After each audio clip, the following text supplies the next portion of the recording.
I've been using VR for 7 years, but the Apple Vision Pro is the only headset that could get me to use it for 6 to even 12 hours a day, and time goes by so quickly. But does that actually mean it is worth the price? Well, it is very hard to find its value at this price, except I might have found a few reasons. I've been using the headset for over a month now, and I finally feel ready to share my full review and answer these questions from the perspective of a fervent VR user or VR addict. I bought the headset myself, which has only cost me 5 kidneys, but since then I've been on a non-stop expedition into the unknown territories of Apple's first XR headset. So I'll be sharing the usual techy stuff, visual quality, overall performance. However, I'll primarily be focusing on the overall experience, the stuff that you can do, what has surprised me, both good and bad, because I think that's the most interesting part of a VR headset review. If you stick around until the end, I'll let you know if I'm keeping my headset.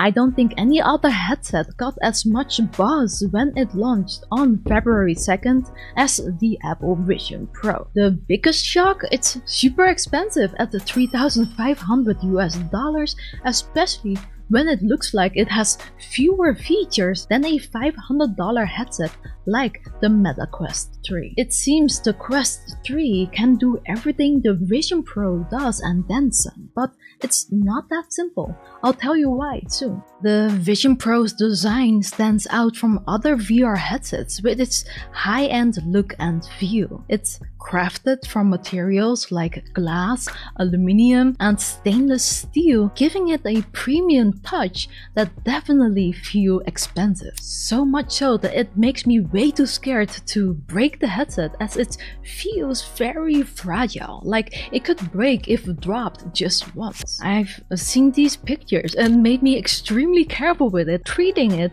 like a delicate little baby. Also, the external battery, which is easily accidentally dropped because it's easy to tuck the cable when you move a little bit. Mine now sports a dent and a scratch, which is a real bummer. So I wish this whole thing was built tougher, especially since it's something you carry around a lot. The headset comes with audio straps, a light seal, a face cushion, and 2 different bands, a solo knit band and a dual loop band. This battery with its power cable, a USB-C charging cable, an adapter, a cover for the headset, and a polishing cloth. The glass front is a real eye-catcher, making it look stunning. Although it's easy to get smudges on it, and if that happens, the mixed reality can become blurry, so I have to use the cloth pretty often. On top, you'll find 2 buttons for quick action. The crown on the right not only lets you switch between reality and VR,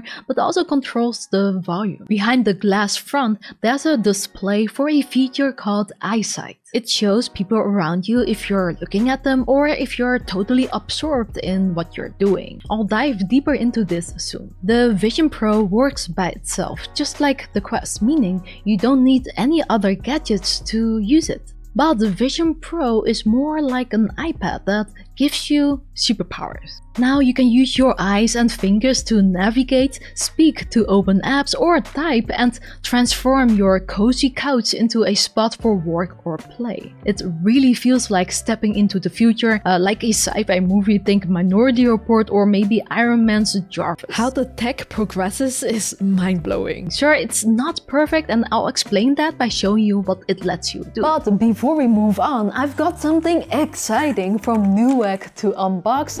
They sent us their latest VR tech, so let's crack it open. Wow, this packaging is no joke. Let's see what's inside. What in the shell? I was expecting cutting-edge VR, but this might be just the most organic tech on the market. 0 wires, infinite battery life, and a natural air cooling system. But don't let the yoke get you down. The real deal is NewEgg's April Fool's Day sale. Find excellent tech deals like the Meta Quest 2, PlayStation Pulse Explore, this MSI RTX 4090 video card, and more using the links below. Happy April Fools from NewEgg and me, and now let's continue. continue. So the Vision Pro doesn't use traditional controllers. Instead, it has cameras and sensors to track your eyes and hands. During setup, you calibrate these for accurate tracking. It operates on Vision OS, an Apple system where you navigate by looking at what you want to select and then pinching your index and thumb fingers together to click. You can also use gestures for scrolling and zooming. It tracks even if your hands are comfortably resting on your lap, but impressively, it even tracks gestures when you're looking away from your hands. A cool feature is occlusion, where your own hands appear in front of virtual screens. I love that this way you can use screens like a floating iPad by using iPad and iPhone gestures like so. Now the eye and hand tracking is quick and precise, making interactions feel almost telekinetic, like I'm making things happen just with my thoughts, which was definitely a wow moment to me. But it's not flawless. Sometimes what you're looking at doesn't match what you want to control, leading to accidental clicks, and sometimes the eye tracking gets off track, making it not work right, especially if I move the headset around on my head for comfort, so I often have to go through the eye setup again, which can get a little bit annoying. Typing with just your eyes is not too bad, but it's quite slow and can strain your eyes. Touching the virtual keyboard is even slower because you can only use your index fingers. Thankfully, Siri, Apple's voice assistant, is included, and it helps by letting you launch apps and type with voice commands. I think this mix of eye, hand, and voice control, despite needing improvements, is incredible. Honestly, I wish all my devices worked like this, but the lack of physical controllers does limit certain interactions, and it would have been nice to have that option. For better typing and clicking, hooking up a Bluetooth keyboard and Apple's Magic Trackpad or even a MacBook is a great option. It's a bummer though that regular Bluetooth mice do not work with it. It's disappointing and kind of weird. But the setup that does works very smoothly, and it works across devices. But I'll get into that after exploring Vision Pro's modes. The two main modes are shared space and full space. Each mode has its unique uses. First up is shared space. When you wear the headset, you enter this mode immediately, seeing the real world through its camera.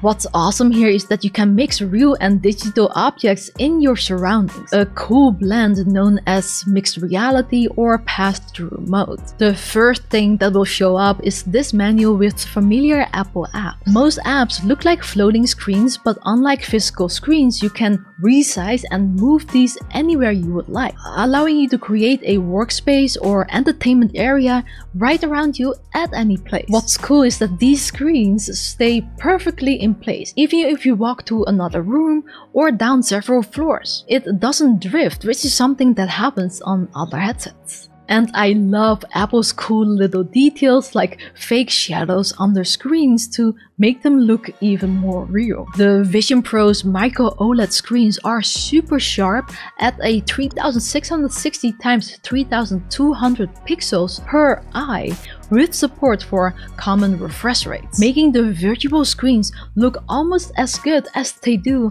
on a 4K monitor with great colors and contrasts, which is amazing for watching films. I think it surpasses everything I've tried so far. You can also stream flat games from your PS5 or Steam to the headset using apps like MirrorPlay or Steam Link. Although these apps don't usually support 4K streaming, so it is lower quality, but it's a little trade-off if you want to play games in a new spot, like comfortably in bed or maybe in your garden. Besides comfort, one downside is the slight glare or shine you see on the lenses in scenes with high contrast. Making the environment brighter can help a bit with this. Also, you can only rotate the screens around you, but you can't angle them just how you like, which would have been nice for watching something while lying down on your side, for example. That said, watching movies in bed with the headset didn't work at first because turning off the lights made it lose track of of where it was. But there's a fix for that.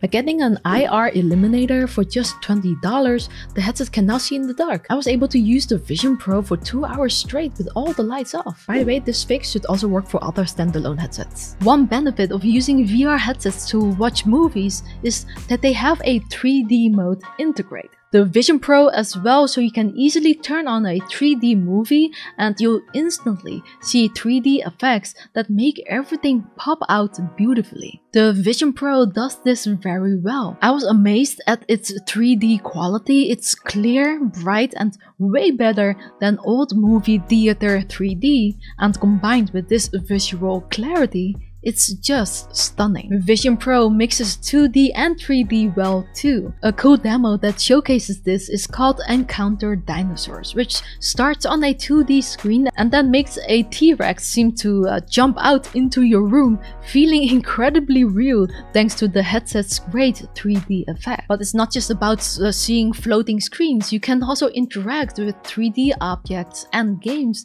that seem to pop out into your space. For example, Inside Heart lets you examine a heart from every angle, and a Cozy Luna challenges you with spatial puzzles. And new apps with interesting use cases seem to be added regularly. While Quest 3 also offers mixed reality experiences like these, the difference is that the Vision Pro shines literally with its superior visual quality. The colors are vibrant and the graphics are crystal clear. But there's one thing I love here, and that is how it handles the dynamic shadows and light. For instance, if you bring up a 3D object, the lighting and shadows adjust to fit your environment, making it look incredibly lifelike, as you can see with this trophy. This attention to detail makes everything feel more real, bringing us closer to what feels like true augmented reality, or AR. However, we're not quite there yet because of the Passthrough, the feature that lets you see the real world through the headset's cameras. While it is among the best I've seen, I expected it to be a lot better than the Quest 3 for the price. But the improvement is minor. However, the Vision Pro and Quest 3 use different methods, each with its own pros and cons. I appreciate the Vision Pro's low pass-through latency, like I can pass a ball easily, but you can tell it's slightly delayed when moving your hands quickly. It's good enough for everyday tasks like grabbing a drink, making coffee, or going pee-pee. The image stays clear without warping or much distortion. Reading text from my phone works incredibly, also thanks to Apple's flicker sensor that stops screen flickering. A surprise and a big plus. Like other headsets, the Passthrough looks its best in bright light, but it's still a bit grainy and gets a lot grainier when it gets darker. Then the colors and brightness aren't quite right. It is darker and less vibrant than real life, and there is one issue. The display's persistence is higher than most headsets, causing motion blur during head movements. It is very sharp when your head is still, but when you're moving, things seem fuzzy, possibly causing discomfort for some. While it doesn't bother me much, it makes me not want to walk around using the headset too much. This suggests the Vision Pro is made for sitting still rather than moving around, making it less ideal for active games, for example. It's not a deal breaker though. The Passthrough is still sharper than most headsets out there, outperforming the Quest 3, but given the high price, I just hoped for even better quality. Now, on the headset, there's a knob called Digital Crown. Twisting it fades you into a virtual environment. Though Apple doesn't officially say it's for virtual reality, using the crown does just that. The headset comes with some cool virtual environments right away, including sounds that make you feel like you're really there, and those scenes change from day to night. My top pick is the Haleakala volcano in Hawaii. I'm not sure if I'm saying it correctly, but it's so beautiful. But it's so hard to show how lifelike these 3D places are in a flat video. You kinda need to see it for yourself to get how realistic they are, but they are just so well made and peaceful that I bet they spent a lot of money creating them. If you prefer not to be completely cut off from the outside and like the idea of using Vision Pro as an AR headset, Vision Pro actually has some special environments that only put a filter over your real world. For example, there's one that makes it look like sunlight is filling your room. This feature is great for me, especially during the gloomy days in the Netherlands, because it somehow makes me feel happier. The headset has a travel mode you need to switch on when you're in a moving vehicle, but it's not perfect. It's alright when you're driving straight like on a highway, but if the car turns or hits a bumpy road, the tracking often gets lost and the screens can shake a lot, making them hard to use. However, I think it might work better on an airplane because you don't really feel turns as much, though I haven't tried it yet. In any case, the travel mode definitely needs work. For work, I've started using Mac Virtual Display, which lets your headset display a virtual screen from your MacBook or iMac. It's super easy to set up. Just look at your MacBook while wearing the headset and it will ask you to connect, and then it will do it automatically. The virtual screen is like having a bigger 4K version of my MacBook screen. It's bigger and finally has such great readability that I prefer it to my actual 14-inch MacBook screen. It's a bit of a letdown that you can only have one Mac virtual screen at a time, but Vision Pro has some powerful multitasking features. Like you can open other Vision Pro apps next to it, making it still feel like you have multiple monitors. I still hope that they will let us add more Mac virtual screens soon though, but there is an app called Split Screen that helps in the meantime. Then the mode shared space isn't called that for nothing, because the cool part is how you can mix the different types of apps.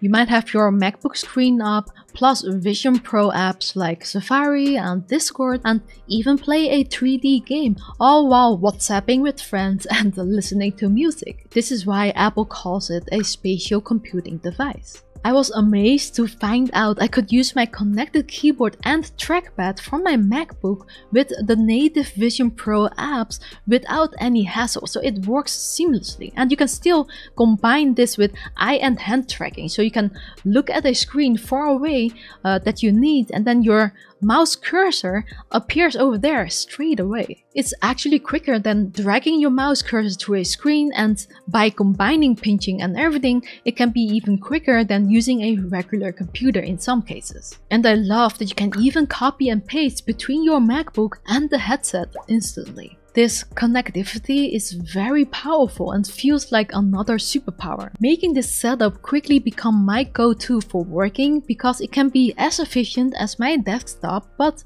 more flexible. The only reasons I would not use it are that my gaming PC is more powerful for gaming and editing, and that the headset messes up my hair and face, which isn't great if I have plans later. Yes, I'm seriously sad about that. While the Quest 3 can technically do similar things, it just doesn't match the Vision Pro's multitasking ease or display quality. Quest's software is just way behind compared to Vision OS, so I really hope that they will be able to catch up eventually, because this is amazing. Of course, Quest has its own advantages in VR gaming, for example. So talking about that, the second mode in Vision Pro is full space, which is basically VR. When you launch an app that is built for this mode, it's like being totally surrounded by the app. You know you got a VR app in your hands if you get a warning to stay aware of your surroundings. For instance, Space Vision lets you explore space and the stars in a very cool way. But what's really cool is seeing your actual hands and arms in VR, not just 3D models like in other headsets. The Vision Pro even blends the view of your real arms and shoulders into VR, and this really enhances the feeling of being there incredibly. But there are minor issues like delays and the lighting mismatches that can remind you that this isn't real. And the disadvantages in full space is you can't use multiple apps at once, and there aren't many VR apps yet, especially games. You can stream games like VR chat from your computer using ALVR and use your hands to move around, but hand gestures only work for simple actions, and getting the stream to run without lag can be tricky. I was able to make it work a little bit though. It's possible to set up physical controllers using ALVR, like Steam VR controllers or even the Nintendo Switch Joy-Cons, but this is complicated and potentially costly. So Vision Pro isn't a great choice for VR gaming, but I think this shows potential for improvement. I'll keep you updated, so make sure to subscribe and like this video while you're at it. Here's a video of Milky Way as a thank you. Then we have the social features. The Persona is a digital version of you made from a Face ID scan with the headset's front camera. It's not perfect yet, especially with hairstyles like long hair, but before a beta version, it's really impressive.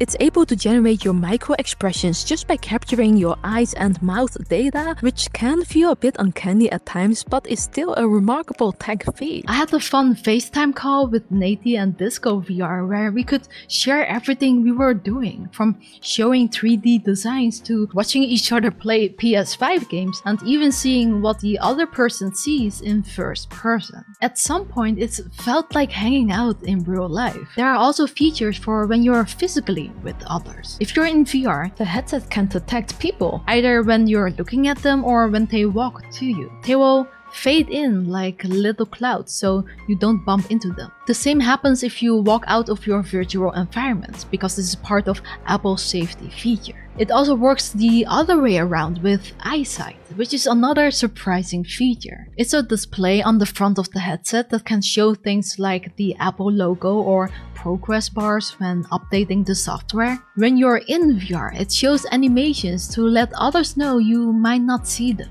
If you're in mixed reality, so when you can see other people inside the headset, it can show your actual eyes on the headset on the front, making other people feel less like they're just talking to a device. This is even personalized to your own eyes if you've captured your persona. Chary said it made her feel like she was seeing my real eyes, and she felt like I was more present than with other headsets, which was positively surprising. It's funny that it can even recognize my reflection when taking a selfie or looking at the mirror. EyeSight also signals when you're taking photos or videos so people know what you're doing. It's smart enough to only show up when needed, though it does struggle recognizing people when it gets darker. Yes, the headset is also a camera which takes spatial photos and videos. This is footage in 3D, so it lets you capture memories in a way that they pop out when you view them back in the headset.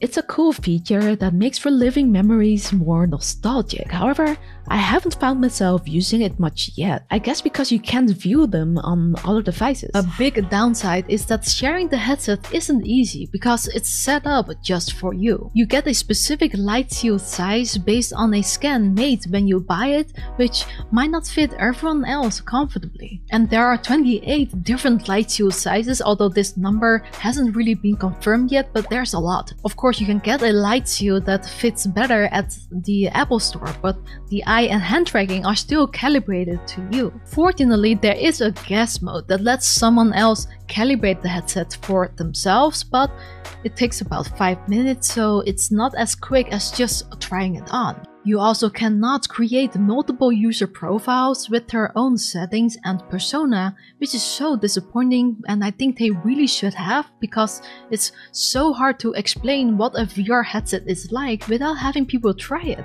Quest does this so much better. The headset also uses something called optic ID, so it scans your eyes to make sure only you can use your profile and your persona, so nobody else can pretend to be you. So yeah, overall these social features make the Vision Pro more social and safe to use around others, though there is still a lot of room for improvement. Those are some of the most common uses. There are other ways to use the Vision Pro, but that's limited to what apps are available. The App Store is divided into two categories: Apple Vision apps and iPad apps. Vision apps might have extra features compared to iPad apps that are mostly shown as 2D screens, including playing the games. It is nice though having over 600 iPad apps available already. I noticed this because many apps I already use like Discord, Trello, and even my password manager Bitwarden work great out of the box. I love that I can use Bitwarden as it can scan my eyes to unlock and autofill my passwords, which is super handy in VR where typing passwords is usually a big annoyance. However, some iPad apps might run into issues,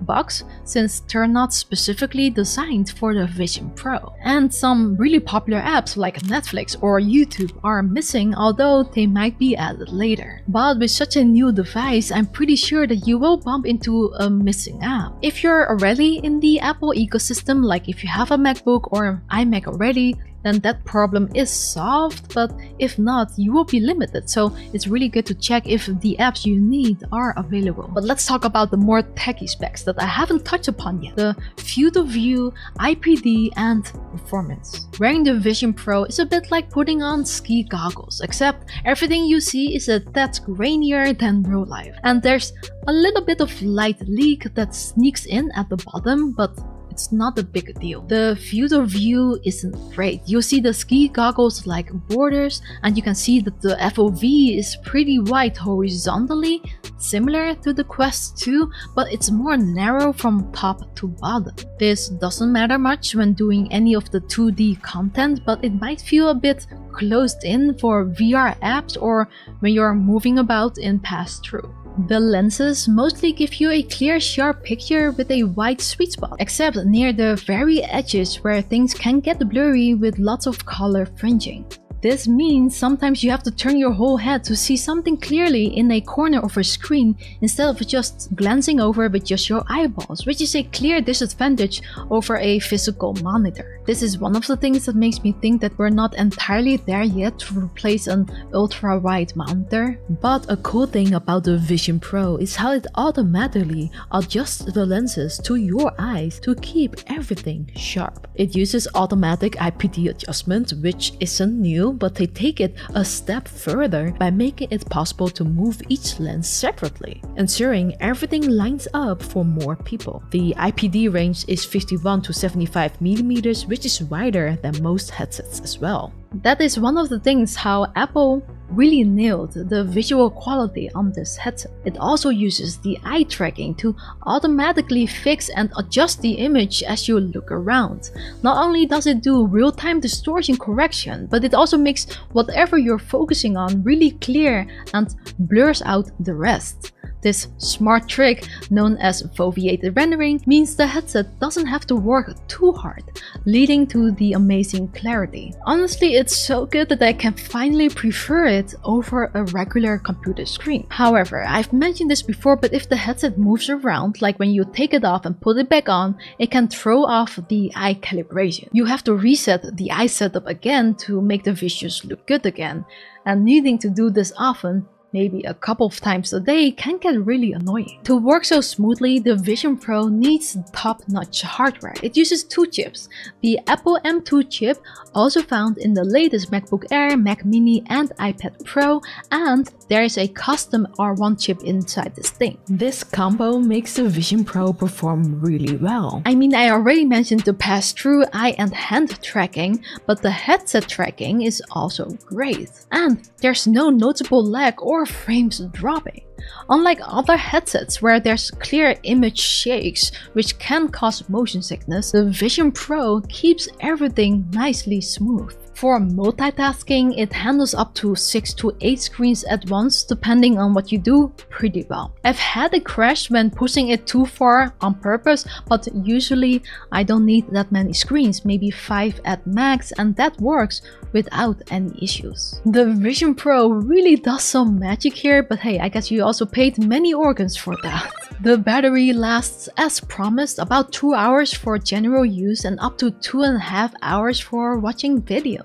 Since I mostly stay in one spot with the Vision Pro, I keep it plugged in for continuous power, and I've been using it for 6 to 8 hours daily, even 12 like mentioned before, without any trouble. What holds this headset back though is the comfort. The headset weighs about 600 grams, around 21 to 22 ounces, making it heavy on the front. Although the whiteness of the solo knit band helps balance it out surprisingly well. To put it on, you just turn the knob on the strap to loosen it, and then you slip it over your head and then tighten it up. It feels well thought out. However, for me, this only works for 1 hour max. To make it more comfortable, I tried different solutions, but I opted for an affordable Velcro strap simple solution from Studio Form. With this setup, it doesn't look great, but I can wear it for hours without any discomfort. A disadvantage is that it does cover the speakers, so the audio sounds more muffled. Using other headphones can solve that, and remember, comfort is subjective. I've talked to people who told me they are perfectly fine with the dual loop band. The headset can get warm too, but it's not too uncomfortable thanks to the air vents that release heat from the top. It does that very well, and since you don't move around much while wearing it, it's manageable, but it is still warm enough to notice, so for me to mention it. I'm not a fan of the battery and cable setup. It's annoying to figure out how to comfortably position them every time I put on the headset. I don't like taking it off just for quick breaks because adjusting it back to comfortable takes time. Plus the cable gets in the way and it's just inconvenient since you need a pocket to hold the battery if you need to do something quick. Glasses don't really fit inside the headset unless you have a small frame, but it's a bit risky since you might scratch the lenses. For those who wear prescription glasses, Apple offers special lens adapters for the headset, which sounds like a safer option. I don't wear glasses, so I haven't needed to try this. As for audio, I love the built-in speakers because of the high quality, realistic spatial audio. I love how it plays sound from the direction where you've placed things, so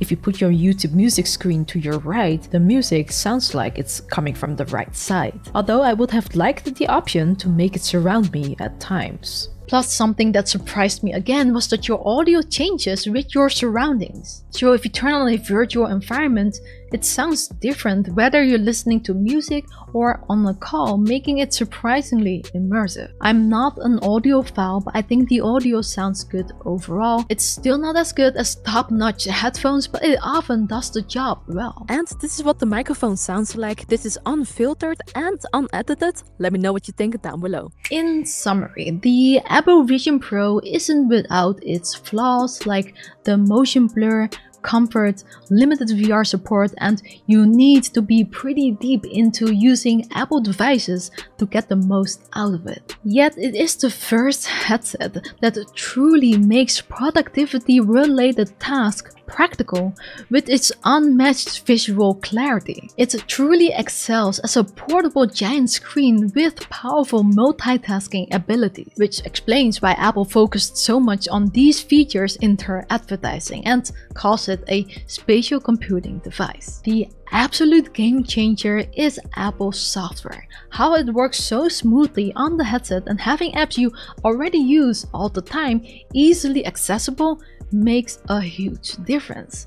It makes time go by so quickly because you can do so many things on here. Plus it helps that the experience is so intuitive, making you feel like you have superpowers. Compared to Meta Quest, Apple software feels light years ahead. However, Quest could catch up because when it comes to hardware, the Vision Pro is not a huge leap over what's already out there, especially not for the price. I think the Vision Pro is best for people who really need to use lots of apps and screens at the same time. Just keep in mind that the Vision Pro won't drastically boost your productivity to justify this high cost. I would not recommend this headset for most people, mainly because of the price. If price isn't an issue, it could be a great fit for those who travel a lot, who are already deeply embedded in the Apple ecosystem and needing a multi-monitor setup on the go. If that's not you, waiting for future updates, more apps, and a potential lighter, cheaper version